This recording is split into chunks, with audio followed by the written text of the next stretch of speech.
Hello viewers, আসসালামু আলাইকুম। এখন চলছে ভরপুর কাঁঠালের মৌসুম, আর এই মৌসুমে কাঁঠালের বিচির বিভিন্ন ধরনের রেসিপি আমরা খেয়ে থাকি হরহামেশাই।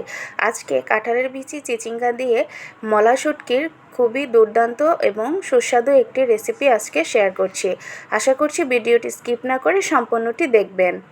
তো শুরুতেই আমি চিচিঙ্গা এবং কাঁঠালের বিচিগুলোকে ভালোভাবে কেটে ধুয়ে পরিষ্কার করে নিয়েছি।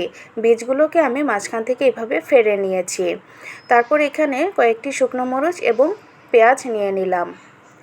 প্রথমে আমি এখানে শুকনো খোলাতে মলা মাছ বা মলা শুটকিটাকে একটু টেলে নেব।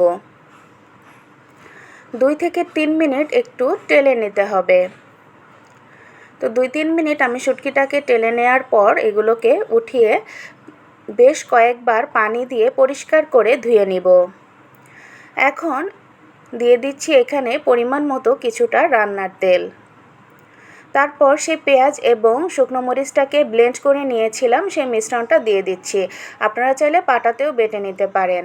তারপর ব্লেন্ডারের জারটা ধুয়ে একটু পানিও অ্যাড করে দিলাম। এবার দিয়ে দিব কিছু শুকনো মশলা, দিয়ে দিলাম স্বাদ অনুযায়ী লবণ, তারপর দিয়ে দিচ্ছি হলুদের গুঁড়ো এবং ধনিয়ার গুঁড়ো। এবার এই সবগুলোকে বেশ অনেকটা সময় নিয়ে ভালোভাবে কষিয়ে নিতে হবে। কষানোর এক পর্যায়ে যখন তেলটা উপরে চলে আসবে, ওই মুহূর্তে আমি এখানে সেই কেটে রাখা সবজিগুলোকে অ্যাড করে দেব। সবজিটা দেয়া হয়ে গেলে এবারে উল্টে পাল্টে খুব ভালোভাবে নেড়ে নিচ্ছি। মশলার সাথে সবজিগুলোকে খুব ভালোভাবে মিশিয়ে নেওয়ার পর এখানে আমি সামান্য একটু পানি দিয়ে দেব। খুব বেশি পরিমাণে পানি দেব না, অল্প একটু পানি দিয়ে এটাকে কষাবো এখন 15 থেকে 20 মিনিট। প্রথমে 10 মিনিটের জন্য চুলার আঁচটা মিডিয়াম করে এটাকে ঢেকে দিলাম। এখন ঢাকনাটা উঠিয়ে একটু নেড়ে নেব।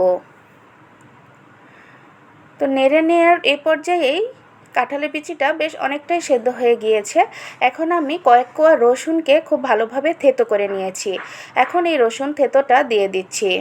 তার সাথে দিয়ে দিচ্ছি ধুয়ে পরিষ্কার করে রাখা শুটকিগুলো। এবার এগুলোকে খুব ভালোভাবে একটু মিশিয়ে নেব। সবগুলোকে একসাথে মিশিয়ে নেওয়ার পর ঢাকনা দিয়ে ঢেকে রাখবো আরও 10 মিনিট। এতে করে রসুন এবং শুটকির একটা ফ্লেভার খুব ভালোভাবে এর মধ্যে ছড়িয়ে যাবে। 10 মিনিট পর পানিটা একদম শুকিয়ে গিয়েছে এবং কষানোটাও খুব ভালোভাবে হয়ে গিয়েছে। এখন আরেকটু নেড়ে চেড়ে নিচ্ছি। এই পর্যায়ে একটি কাঁঠালের বিচি চেক করে নিলাম, খুব ভালোভাবেই সিদ্ধ হয়ে গিয়েছে। এখন আমি এখানে দিয়ে দিব আরও কিছুটা পরিমাণে পানি, দিয়ে এটাকে 10 মিনিটের মতো জাল করে নেব। পানির পরিমাণটা খুবই কম দিতে হবে। আমি এই তো প্রায় আধা কাপের মতো পানি দিয়েছি। এখন এটাকে একটু জাল করে শুকিয়ে নেব। এই সবজিটা চাইলে মাখা মাখা খেতে পারেন বা একদম শুকনো করেও খেতে পারেন। তো আমি একটু মাখা মাখা ঝোল রেখে এটা করে নিচ্ছি। আমার রান্নাটা কিন্তু একদম কমপ্লিট হয়ে গিয়েছে। তো ভিউয়ার্স, কেমন হলো রেসিপিটা অবশ্যই জানাতে ভুলবেন না। আর যদি রেসিপিটা একটুও ভালো লেগে থাকে তাহলে এটি আপনার বন্ধু এবং পরিবারের সাথে শেয়ার করে দিতে পারেন, এতে করে তারাও এই রেসিপিটা জেনে নিতে পারবে। আর যদি চ্যানেলে নতুন হয়ে থাকেন তাহলে অবশ্যই চ্যানেলটিকে সাবস্ক্রাইব করে নেবেন। আল্লাহ হাফেজ।